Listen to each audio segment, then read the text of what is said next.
Hello friends, welcome to mind booster study. एक बार फिर से आपका स्वागत है माइंड बूस्टर स्टडी चैनल के ऊपर। फ्रेंड्स, आज की वीडियो में हम डिस्कस करेंगे हिंदी का मॉक टेस्ट नंबर 12। मॉक 12 हम डिस्कस करेंगे। इससे पहले आपको बताना चाहूँगा कि मॉक टेस्ट जो है वो 11 मॉक टेस्ट 11 मॉक टेस्ट जो है वो अपलोड हो चुके हैं इसी चैनल के ऊपर, माइंड बूस्टर स्टडी चैनल के ऊपर। अगर कोई नए स्टूडेंट्स हमारे साथ जुड़े हुए हैं तो मैं रिक्वेस्ट करूँगा कि प्लीज़ आप चैनल को एक तो सब्सक्राइब कर लीजिए और साथ में ना बेल आइकन को आप हिट कर लीजिएगा, ताकि जो न्यू नोटिफिकेशन रहेंगे वो सबसे पहले आप तक जो है पहुँच जाए, राइट। और जो पहले से हमारे साथ स्टूडेंट जुड़े हुए हैं उन्हें तो खैर पता ही होगा, बट नए स्टूडेंट के लिए बता देता हूँ कि आपका जो हिमाचल प्रदेश पुलिस का जो एग्ज़ाम होना है अभी, जिसका कि अभी फिजिकल एफिशिएंसी टेस्ट चला हुआ है आपका, तो उसके लिए जो आपका जैसे 20 मार्क्स के क्वेश्चन पूछे जाएंगे, वो मोस्ट एक्सपेक्टेड जो क्वेश्चन है वो उसी उन्हीं के बिहाफ पे जो मॉक टेस्ट है ये तैयार किए गए हैं। तो अगर आपने अभी तक विजिट नहीं किया हुआ है तो एक जो प्लेलिस्ट बना हुआ है फ्री मॉक टेस्ट करके, फ्री मॉक टेस्ट हिंदी, इसी चैनल के ऊपर, तो एक बार प्लीज़ आप वहाँ पे गो थ्रू कीजिएगा ताकि वहाँ से भी आपको हेल्प मिल सके। तो बिना किसी देरी के बढ़ते हैं आज की वीडियो की तरफ। तो हमारा जो फर्स्ट क्वेश्चन है वो है एक मात्रिक स्वर है। अब देखो इन्होंने बोला कि एक मात्रिक स्वर कौन सा है। तो ऑप्शन है आपको, ऑप्शन नंबर ए है आ, देन ऊ, देन ऊ, देन बड़ी ई, राइट। तो आपका जो करेक्ट आंसर होगा, वैसे इसके नाम से ही पता चल रहा है यहाँ पे एक मात्रिक कहा गया है, तो इसका जो करेक्ट आंसर होगा वो ऑप्शन नंबर सी आपका करेक्ट आंसर हो जाएगा। अब देखो, एक मात्रिक और द्विमात्रिक उनमें क्या अंतर है। जो आपके जैसे अ है, राइट, जैसे ई है, जो छोटी ई है, राइट, जैसे ऊ है, छोटा ऊ है, इस तरह के जो आपके स्वर हैं उनको हम एक मात्रिक बोलते हैं। और जो जैसे बड़ा आ है या बड़ी ई है, बड़ा ऊ है, ये द्विमात्रिक में आते हैं। किस में आते हैं? द्विमात्रिक स्वर में आते हैं। होप आप समझे होंगे। देन बढ़ते हैं हम नेक्स्ट क्वेश्चन की तरफ। नेक्स्ट क्वेश्चन है हमारा ई, छोटा ई जो है वो स्वर किसके अंतर्गत आता है। तो ऑप्शन नंबर ए आपका मूल स्वर, जैसे इसमें बताया कि बीजाक्षर, और बी आपका घोष वर्ण, देन सी है संयुक्त वर्ण, देन डी है तालव्य।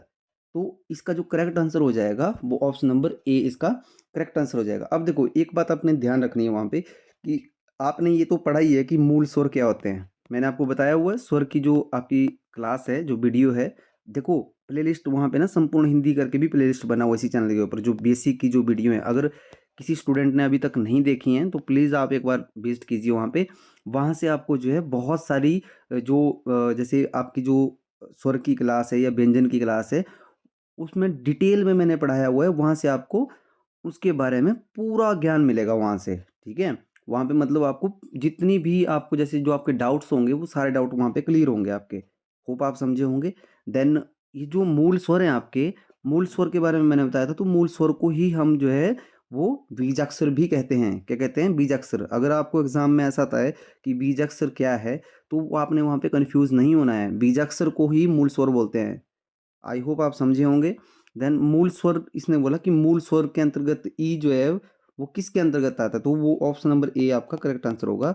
क्या बीजाक्षर या मूल स्वर के अंतर्गत आता है? क्या ई। अब मूल स्वर क्या होते हैं वो मैंने आपको डिटेल में बताया हुआ है। बेसिक की वीडियो को एक बार प्लीज आप वहां पे जो है वो विजिट कीजिएगा, राइट। देन बढ़ते हैं हम अपने नेक्स्ट क्वेश्चन की तरफ। नेक्स्ट क्वेश्चन है हमारा पीयूष, जो शब्द है इसका पर्यायवाची शब्द है। देखो ऑप्शन है आपके पास कुसुम, देन सुधा, देन प्रसून, देन आलम। तो इसका जो आपका करेक्ट आंसर होगा वो ऑप्शन नंबर बी इसका जो है वो करेक्ट आंसर हो जाएगा। अब मुझे आपने कमेंट में बताना है कि पीयूष का मतलब क्या होता है, अर्थ क्या होता है। देखो पर्यायवाची तो यहाँ पे सुधा लिखा हुआ है, तो इसका अर्थ मुझे आपने कमेंट में बताना है। मैं आपके कमेंट का वेट करूंगा। देन बढ़ते हैं हम नेक्स्ट क्वेश्चन की तरफ। नेक्स्ट क्वेश्चन है प्राग, जो शब्द है प्राग का पर्यायवाची शब्द नहीं है। अब इसने बोला कि प्राग का पर्यायवाची शब्द नहीं है, जो नहीं है, तो ये जो है आप मुझे कमेंट में इस क्वेश्चन का आंसर बताएंगे। ये मैं वेट करूंगा आपके आंसर का। और प्लीज़ जैसे फीडबैक में हमें पता चलता है, अगर आप हमें कमेंट करते हैं तो हमें हमारे लिए वो फीडबैक होता है कि आप हमारी वीडियोस हैं उनको अच्छे से देख रहे हो, पूरा देख रहे हो, तो उससे हमें पता चलता है। तो प्लीज़, वैसे मैं खुश भी हूँ कि कुछ स्टूडेंट जो है वो रिप्लाई कर रहे हैं, तो मैं सभी स्टूडेंट से ये रिक्वेस्ट करूँगा कि प्लीज़ आप सभी जो है वो जो आपको होमवर्क के लिए जैसे कुछ दिया जाता है ना, तो उसको प्लीज़ आप जो है वो कमेंट बॉक्स में जो है टाइप करें, राइट। देन बढ़ते हैं हम अपने नेक्स्ट क्वेश्चन की तरफ। नेक्स्ट क्वेश्चन है हमारा निर्मल का विलोम शब्द है। अब विलोम का मतलब हो गया विपरीत, राइट। तो इसका जो निर्मल, निर्मल का क्या मतलब होता है? वैसे पहले आपको अर्थ का पता होना चाहिए। निर्मल का मतलब होता है साफ, स्वच्छ, अगर मैं बात करूं, राइट। तो इसमें ऑप्शन दिया हुआ आपके पास मुखर, देन मलिन, देन मयंक, देन विकार। तो इसका जो करेक्ट आंसर हो जाएगा वो ऑप्शन नंबर बी आपका करेक्ट आंसर हो जाएगा। बी क्या है इसका? बी इसका करेक्ट आंसर है। अब क्यों? मलिन का अर्थ होता है मैला,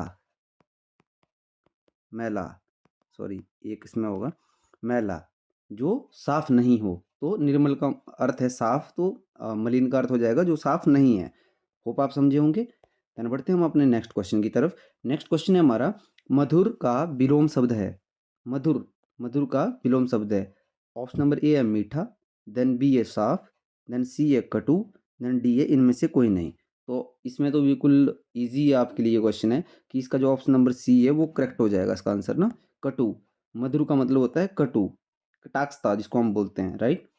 देन बढ़ते हैं हम अपने नेक्स्ट क्वेश्चन की तरफ। नेक्स्ट क्वेश्चन है आपका शैव कहते हैं। शैव, शैव एक शब्द है। शैव किसे कहते हैं? ये जो है वो रिपीटेड क्वेश्चन है, मोस्ट रिपीटेड क्वेश्चन है। इसको आप वीआईपी बोल सकते हैं, बहुत ही इंपॉर्टेंट रहेगा। ऑप्शन नंबर ए है जो शक्ति की उपासना करता हो। ऑप्शन नंबर बी है जो शिव की उपासना करता हो। देन सी आपका विष्णु की उपासना करता हो, या कोई नहीं। तो इसका करेक्ट आंसर होगा जो शिव की उपासना करता हो। ऑप्शन नंबर बी इसका करेक्ट आंसर हो जाएगा। जो शिव की उपासना करता है उसको क्या कहते हैं? हम उसको शैव कहते हैं। क्या कहते हैं? शैव। बहुत सारे एग्जाम में आया हुआ क्वेश्चन है स्टूडेंट, तो आपने बहुत ही ध्यान से इसको देखना है। शैव क्या है? ये शिव की जो उपासना करता है उसको हम शैव बोलते हैं। होप आप समझे होंगे। और साथ में आप, अगर आप जैसे एचपी पुलिस के साथ में हैं, अगर आप किसी और एग्ज़ाम की भी तैयारी कर रहे हैं जिसमें जो है वो आपको क्या हिंदी से रिलेटेड आपको पूछा जाएगा, तो ये वीडियो आप सभी एग्ज़ाम के लिए देख सकते हो। यहाँ से आपको जो है बहुत सारी चीज़ें सीखने को मिलेंगी, राइट। तो आप वीडियो को बहुत ही ध्यान से देखिएगा। और आप अगला जो आपका क्वेश्चन है वो है, अगोचर का अर्थ है। ऑप्शन नंबर ए है सोम, देन बी है जिसका अनुभव हृदय को ना हो, या जिसका अनुभव इंद्रियों को ना हो, या डी आपका श्रेष्ठ। तो इसका जो करेक्ट आंसर हो जाएगा आपका वो होगा ऑप्शन नंबर सी, जिसका अनुभव इंद्रियों को ना हो। क्या है? अगोचर का मतलब है जिसका अनुभव इंद्रियों को ना हो, वो आपका क्या हो जाएगा? वो अगोचर हो जाएगा। तो ऑप्शन नंबर सी आपका जो है वो करेक्ट आंसर हो जाएगा, राइट। देन बढ़ते हैं हम अपने नेक्स्ट क्वेश्चन की तरफ। नेक्स्ट क्वेश्चन है आपका, डरावना का विशेष्य रूप है। देखो, विशेषण, विशेष्य, ये बहुत ही डिटेल में मैंने पढ़ाया हुआ है आपको। जो है जो बेसिक की वीडियो है, अगर आपने वहाँ पे अभी गो थ्रू नहीं किया है तो प्लीज़ एक बार गो थ्रू कीजिएगा। वहाँ पे मैंने बहुत एक एक चीज़ को बहुत डिटेल से पढ़ाया हुआ है कि विशेष्य का मतलब क्या होता है, विशेषण का मतलब क्या होता है, राइट। तो यहाँ पे बताया गया है कि जो डरावना जो शब्द है ना, डरावना, ये जो ये शब्द है हमारा डरावना, डरावना जो शब्द है इसका जो विशेष्य रूप है वो क्या है? डराना, डर, डरपोक, या कोई नहीं। तो इसमें जो करेक्ट आंसर होगा आपका वो ऑप्शन नंबर ए आपका करेक्ट आंसर हो जाएगा।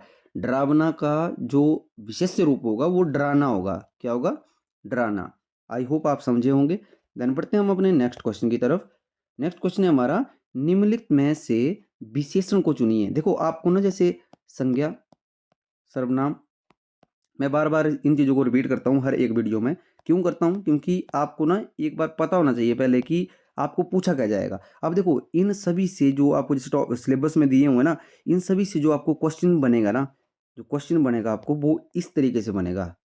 बिल्कुल इसी तरीके से आपको क्वेश्चन बनेगा वहाँ पे। जो टॉपिक है ना सारे, इन टॉपिक्स में से ऐसे ही आपको क्वेश्चन बनेगा। अब आपको एग्ज़ाम में ऐसा नहीं पूछा जाएगा कि संज्ञा कितनी प्रकार की हैं। बेशक आपको इस चीज़ का पता होना चाहिए कि संज्ञा कितनी प्रकार की है, राइट?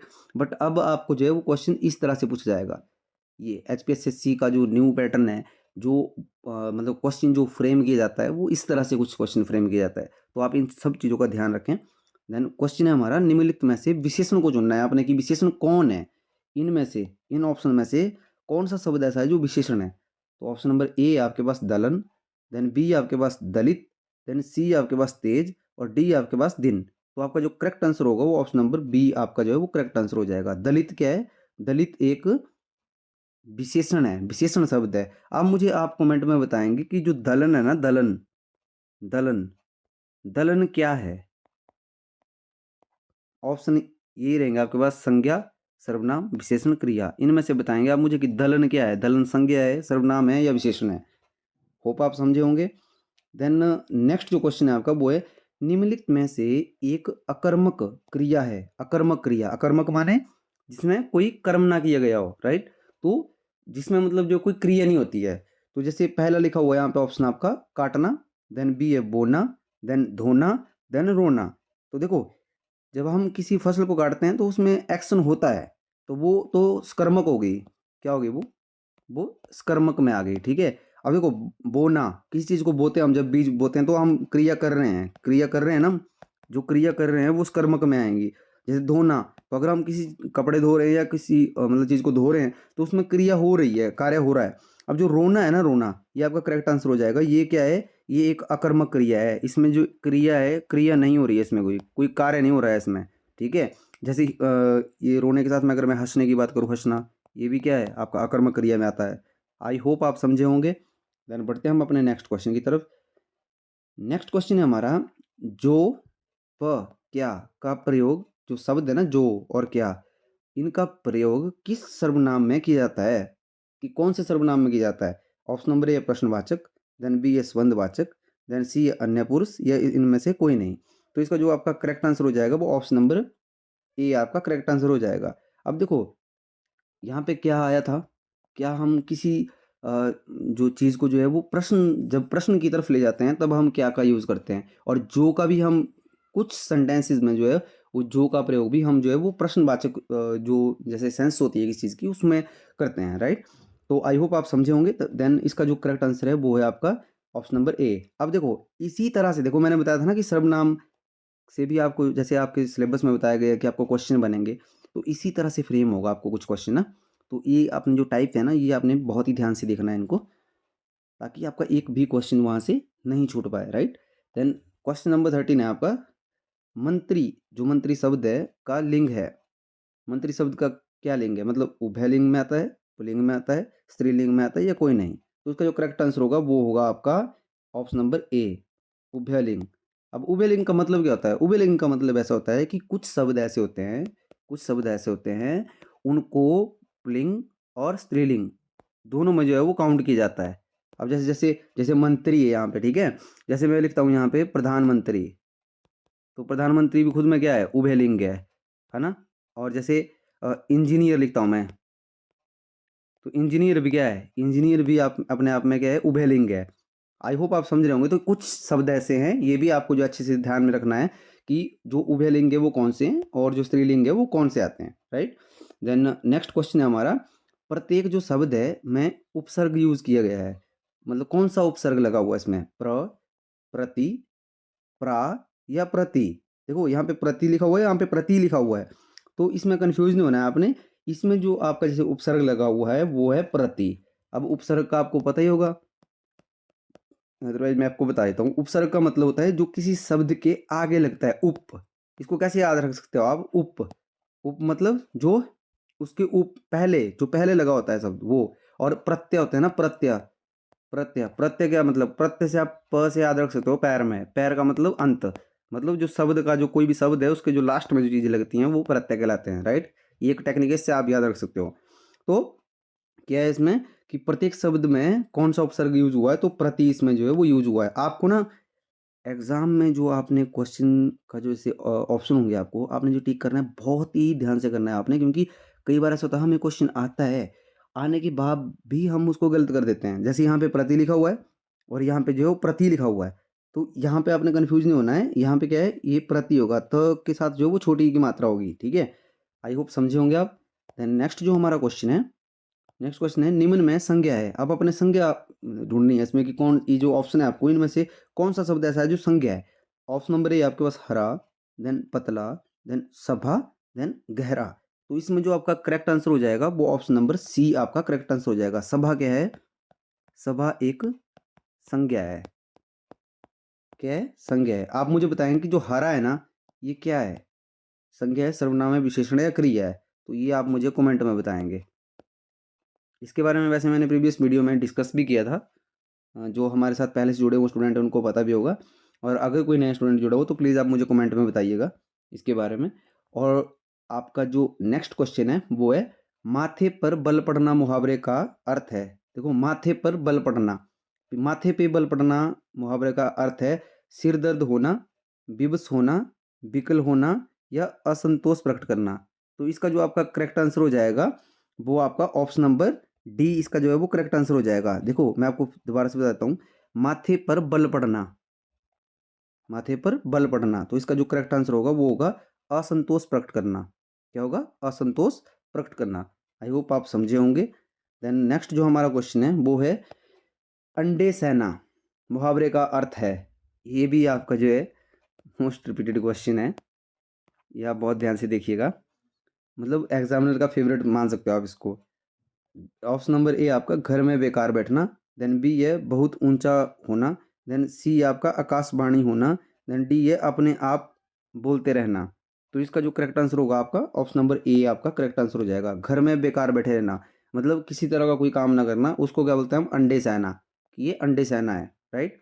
मुहावरे का अर्थ मैंने आपको मुहावरे की जो बेसिक की वीडियो दी हैं उनमें बहुत ही अच्छे से आपको समझाया हुआ है। मुहावरे का अर्थ मैं दोबारा से बता देता हूँ, कुछ नए स्टूडेंट भी हमारे साथ जुड़े होंगे, तो पहले तो उनसे रिक्वेस्ट करता हूँ कि बेसिक की वीडियो प्लीज़ आप जो है वो संपूर्ण हिंदी करके एक प्लेलिस्ट बना हुआ है, उसमें जाके आप वीडियो को देखिएगा।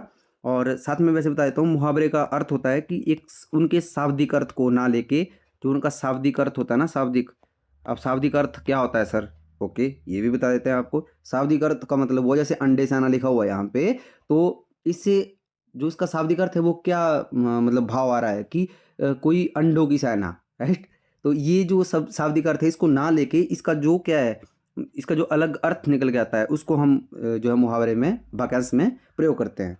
होप आप समझे होंगे। फिर बढ़ते हैं हम नेक्स्ट क्वेश्चन की तरफ।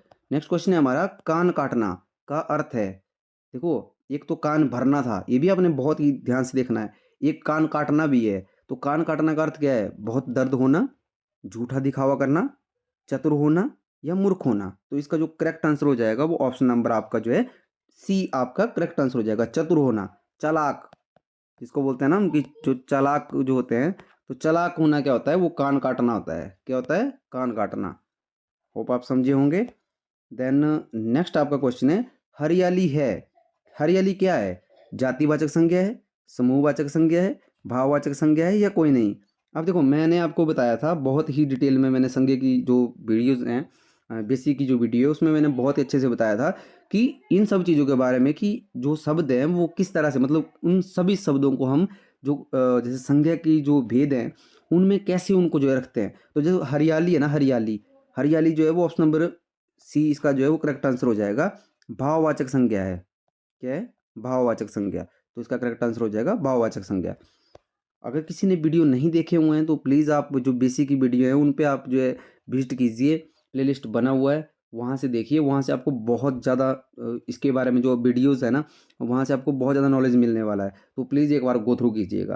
देन लास्ट जो क्वेश्चन है आपका, लास्ट बट नॉट लिस्ट, वो है प्रत्येक शब्द की वर्तनी के सभी वर्णों को उसी क्रम में अलग अलग दिखाना क्या कहलाता है? पता ये कहाँ से आपको क्वेश्चन? ये आपको वर्णमाला से क्वेश्चन है।